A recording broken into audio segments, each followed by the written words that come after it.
There is no question that the world is changing and we're moving into something that we call the New World Order. And the better you understand the rules of the New World Order, the better investing decisions you are going to make and the more money you are going to make.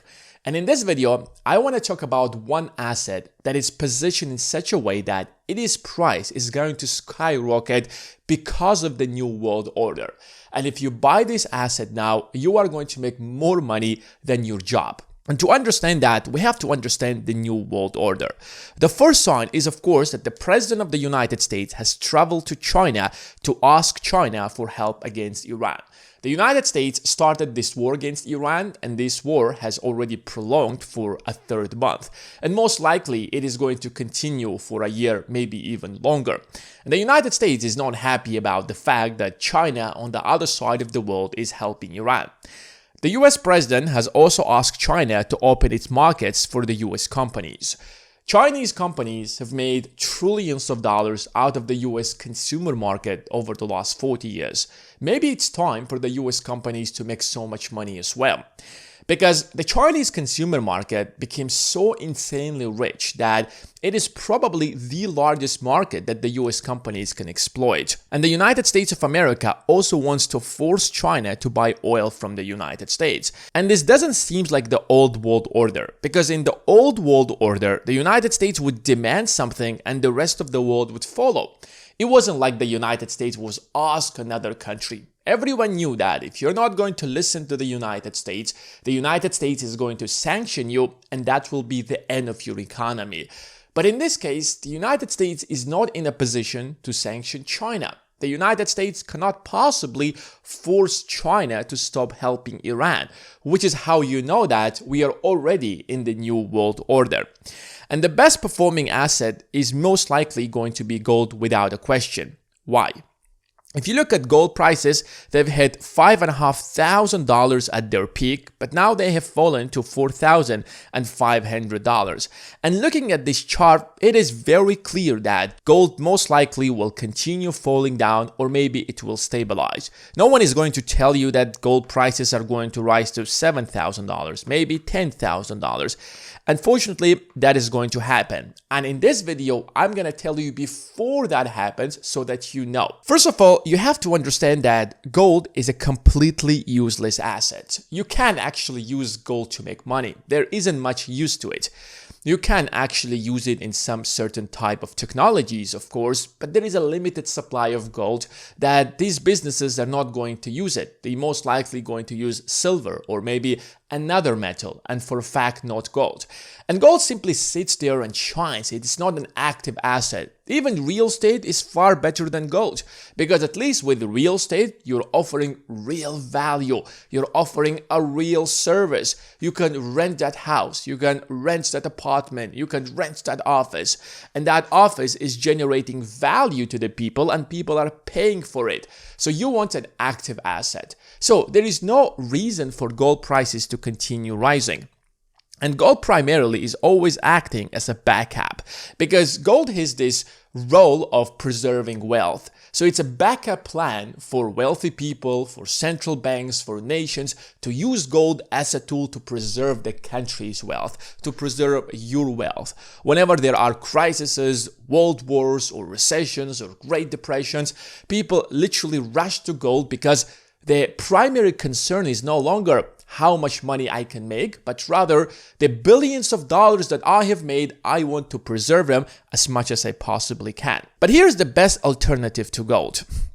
Instead of gold, why don't we simply hold US treasuries? Why? Because you have investors, businesses, and central banks, and everybody's doing business by selling stuff in the US consumer market. And the US consumer market is insanely rich. You can sell anything you want. Cars, planes, electronics, you name it. And now you made billions of dollars. Here's the question. What will you do with these billions of dollars? Will you take this money back into your home country, let's say China, the European countries? Or here's a better option. You can take that money and invest it in the US treasuries. And why would I do that? Because the US treasury will pay you a yield that is higher than inflation. So if inflation in the US is 2%, you will get 3%, 4%. And suddenly, without doing absolutely nothing, Your billions of dollars are generating you billions of dollars. So all you got to do is simply sit down there and your money will generate you money for 100%. Why? Because there is no risk. If you go to the stock market, there is a risk. Of course, you can make far more money in the stock market than anywhere else, especially if you know how to analyze companies and find valuations. But imagine you're sitting on billions of dollars. You're making so much money that you don't know what to do with that money. This is a very safe investment. It preserves your wealth and at the same time generates a yield that is higher than inflation. And that's why, for example, Warren Buffett right now is sitting on $400 billion of US treasuries. And these treasuries are earning him 3.5 to 4% of yields every single year, generating him billions of dollars. So this was possible because US treasuries would actually get you a higher yield than inflation. So the United States consistently run a trade deficit. So China sells in the United States far more than the United States sells in China. And Donald Trump literally ran on that idea. But here's the thing. Yes, China would sell so much in the US. But here's the question. What did China do with all of that money? They purchased US treasuries. So they loaned that money to the US government. And that's why at their peak, China used to have about $1.3 trillion of the US treasuries. And even today, China is either the second or the third largest holder of the US treasuries at about $800 billion. And the same thing happened literally with all other nations. These countries and investors also did that because the US treasuries are safe and very liquid. You have $100 billion and you want to turn it into pure cash? You can do that instantly in 24 hours. And it's safe because the United States is the safest and the freest country in the world. There is the rule of law. So you don't have to worry about your money at all. And the United States can afford that because the United States literally ruled the world. And in this context, buying gold made no sense or whatsoever. And that's why when you look at gold prices, they've been very stable since like 1970s. Yes, there was a spike when the United States abandoned the gold standard. But other than that, gold prices have been extremely stable. Like countries and nations and investors wouldn't actually buy that much gold to begin with. But the New World Order fundamentally changes the structure of the global economy. First of all, the United States is facing a debt problem. And this is the largest problem because the United States is essentially spending far more money than it's earning. And the deficit this year is supposed to be about 1.8 or maybe 1.9 trillion dollars. But because there is a war with Iran, that deficit is most likely going to be 2.4 or 2.3 trillion dollars. In the worst case scenario, it will be $2.5 trillion. Now, we don't know how far this war is going to go. Maybe this is going to be a ground invasion, there's a huge chance of that actually happening. And if that happens, suddenly we have to raise another $500 to $1 trillion this year, which means that the total deficit is going to skyrocket. Keeping hundreds of thousands of troops in Iran is going to cost so much money. Of course, the cost after that is going to stabilize, but one way or another, the total deficit over the next couple of years is going to rise to $3 trillion, $3.5 trillion. And this is unsustainable. The United States government cannot possibly afford to pay so much yields. So at this point, the debt is so huge that the US government is simply not earning enough money from taxes to pay higher yields than inflation. But wait a second. Wasn't the reason that investors and central banks used to hold so much US treasuries instead of gold because the treasuries paid higher yields? Do you see that this problem already erodes the idea or the fundamental reason why these investors and central banks used to buy US treasuries? So if that reason disappears, suddenly there is no reason to buy these treasuries to begin with. The Federal Reserve will have to buy treasuries to prevent the default. Now, the United States is not going to face like a bankruptcy like an average person would do. Why? Because there is always the Fed. The Fed can intervene by buying the US treasuries. But the Fed barely does that because if the Fed suddenly does all of that instantly, it will create massive inflation. But to prevent a technical default, the Fed would do that because it's far better to have an inflation than a complete default. The United States froze Russian assets because the United States could not stop Russia. So, under the previous world order, everybody listened to the United States. The United States could simply threaten a country and the country would instantly listen to the United States. But in 2022, the new world order actually started. How do we know that? Because the US threatened multiple times Russia. Russia did not listen to the United States and still invaded Ukraine. And the United States, the only option that was left in the hands of the United States is to freeze $300 billion worth of Russian assets that were in the European and the United States. Now, what message does that send to other major powers? That it's no longer the case that your assets are safe in the hands of the United States. Suddenly, if you're a major power, such as China, India, you know that that's what the United States is going to do with you. So why would I actually keep treasuries instead of gold? Yes, of course, maybe treasuries will earn me more money, but what's the point of that more money if my money will be frozen, if I'm not going to follow what the United States is going to tell me? That's why if you're a major country, you will start selling your treasuries and you will start going into gold more. And that's why, by the way, since 2022, gold prices have skyrocketed so much. And here's another problem. Ask yourself, who buys most of the US treasuries? Small countries or large countries? Of course, large countries with much more money.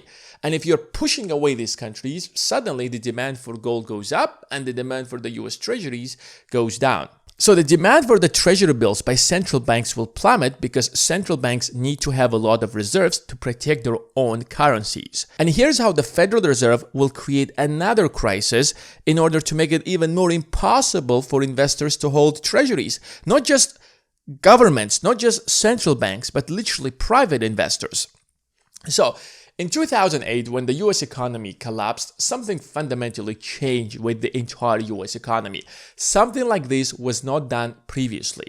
In 2008, the government, alongside the Federal Reserve, I mean, technically they're basically the same thing, but they're separated in order for the Fed to be independent. But anyways, they take this decision that the Fed will directly be buying massive amounts of the US treasuries in the market to prevent the US economy from collapsing. Because a lot of people don't know that if the Fed did not step in, the US government or the US economy would have collapsed so much that no one knows if the United States would continue to be a stable and the largest economy in the world. So the Fed buys a massive amounts of the US treasuries, trillions of dollars. The balance sheet goes from $800 billion to more than $2 trillion. And that quantitative easing continues because since then, the US government realizes a very simple truth. If we face a recession, if the economy slows down, we can basically accelerate the economy by basically throwing money into the economy. How do we do that? The Federal Reserve buys massive amounts of the US treasuries. So the Fed prints money, gives it to the government spends that money, that cheap money drives the demand, and the economy gets out of that recession. And that's what we basically did. This is the balance sheet of the Fed. When the COVID crisis happens, we do the exact same thing, and the balance sheet goes to $9 trillion. At this point, the US economy already is hooked on the idea that anytime the economy massively slows down, we fix the problem by printing money. Here's the problem. When you print so much money, you create so much inflation. So another crisis, another recession, another slowdown in the economy is inevitable. You can't actually make the argument that the economy will never slow down again. Of course, that is an insane thing to say, and nobody even believes that. We know that the economy works in cycles. The economy heats up, but then it slows down. There is a recession. The economy in general goes down, and then you basically boost the economy. But this time, when the economy slows down, what do you think is going to happen? The Fed will again buy massive amounts of the US treasuries, especially when the yield payments are going to be unsustainable. So we know for a fact that the government or the Federal Reserve will actually be printing massive amounts of money within the next crisis that the US government is going to face. And that crisis is not actually that far away. It might happen this year, it might happen next year. But inevitably, it is going to happen, and we will see a massive purchase of US treasuries by the Federal Reserve, which means that massive devaluation of the dollar and massive inflation, which means that high gold prices. And that's why when you see that the gold prices right now have stabilized, this primarily happened because there is a lot of good news that maybe the United States of America has actually signed an agreement with China, and maybe they will also end the war in Ukraine, which means that there are going to be stability around the world, which means that people will do business instead of fighting each other, which means that less instability means lower gold prices. But the reality is that nobody has canceled the US deficit. Nobody has canceled the US debt crisis. And that debt crisis will keep accelerating, especially with the war in Iran. So whether you like it or you don't like it, a massive quantitative easing or another round of quantitative easing is coming. Now, I don't know for a fact whether it will happen this year, but I know for a fact that it is going to happen maybe next year, or most likely when the war is going to heat up to such a point where the US government will have to massively increase the deficit further. But mathematically, it is going to happen whether you like it or not. And that's why gold prices will inevitably rise to $7,000, maybe $10,000, but they will rise for a fact. And here's the question. What are the other assets besides gold are going to rise? So if you can identify all the assets that will rise dramatically in this new world order, you will be making more money than ever. So if you want a step-by-step instruction on how to actually start investing and achieve financial freedom by investing in the right assets, you can jump on a call with my team on 101 investing strategy session that will help you to build a personalized investing strategy. And the first 100 people who are going to use the link in the description of this video will get that call completely for free. The link is in the description.